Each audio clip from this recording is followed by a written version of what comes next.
Hello guys, what's up? It's MotoArk, and again, kung bago ka lang sa channel ko, please consider subscribing. And yung first issue nga pala na nakita ko dito sa motor na to guys is yung squeaking noise dito sa manibela.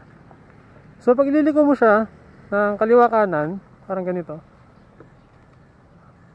yan, meron siyang squeaking noise banda dun sa baba.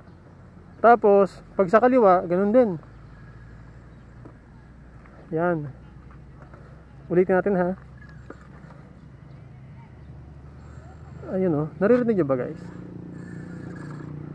Alam ko yung mga mga sniper owners nito, ganun din yung issue nila kasi nakita ko sa Facebook group, may mga nagpo-post din na ganun yung issue. So based sa aking experience sa pagbubukas ko ng mga motor, yung ganitong mga squeaking noise, siya sa pwedeng dun sa dito sa mga kable. Kapag hindi siya masyado nakatak, yun, kumakaskas dun sa any metal part, tapos yun yung nagpo-produce ng squeaking noise. Pero hopefully, ganun lang yung issue niya, hindi siya anything na more serious.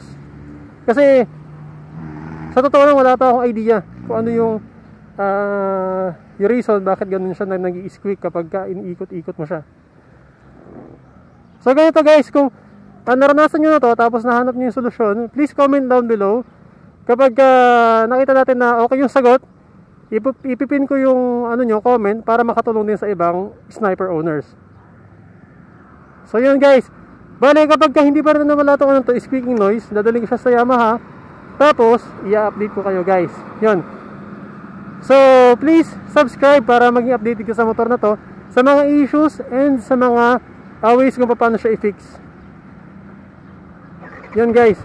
So nga pala, I would like to take this opportunity para i-shoutout yung isa sa mga supporter natin, si Sir Jeremiah. Sir, thank you so much. Lagi ko siya nakikita nagko-comment. Tapos yung iba dyan na nagko-comment din guys, gusto ko kayong i-shoutout, pero next time na lang kasi hindi ako nakakuha ng ng listahan. Gusto ko kayong shoutout lahat, pero sa ngayon biglaan lang to content, kasi yun nga, napansin yung squeaking noise ilang araw na. And may gusto pa pala akong i-share na isa sa inyo guys, yung sa camera ko, kasi yung camera ko is static. Di ba may static siya guys? Ano ba talaga? Kakaliwa ko kakanan. Sige, kanan muna tayo.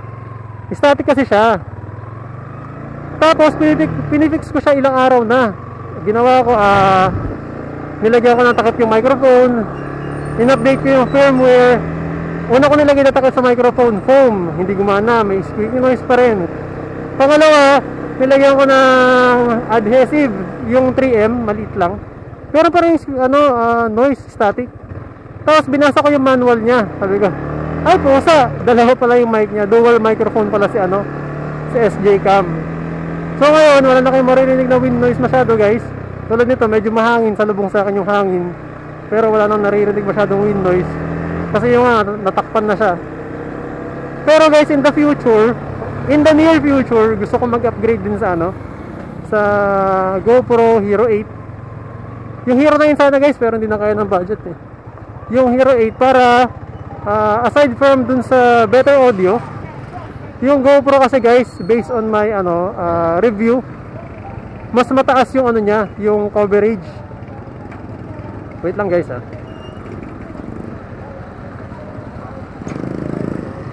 Yun, tara, let's go. Ayun, going back, yung GoPro compare sa dito sa gamit ng SJ Cam, mas mataas yung niya, yung cover niya. Kumbaga, from here up to the horizon nakukuha niya. Unlike nitong SJ Cam, kapag nakayuko ako ng konti, hindi mo nakita yung horizon. Tapos kapag puro horizon na makikita mo, hindi mo nakita tong panel. So yun yung isa sa nakikita ko reason kung bakit mag-upgrade ako sa GoPro Hero 8, or kapag nagkapera pa ako, baka isagad ko na sa Hero 9. So stay tuned lang guys, kasi gusto ko kayong bigyan ng magandang content and about sa motor na to, and about dun sa Bajaj, yung CT125 and sa Yamaha YTX. Ito guys, salubungin ulit natin yung hangin.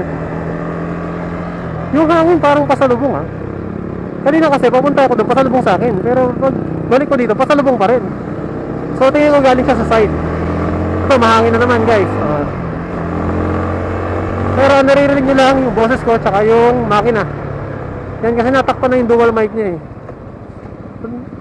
Sayang yung mga una kong upload na kung papanoorin nyo guys, sobrang static. Pero maraming salamat pa rin dun sa mga sumusuporta. Kasi kahit na, alam mo yun, kahit na static yung boses, talagang pinanood pa rin nila. Tapos pinakinggan nila talaga yung mga content doon sa sinabi ko. Nagre-record pa tayo. Yan, nagre-record. Bali, hanggang dito na lang guys. And kung hindi ka pa nakapag-subscribe, please hit the subscribe button guys. Bye bye po sa lahat and please stay safe. See you sa next upload.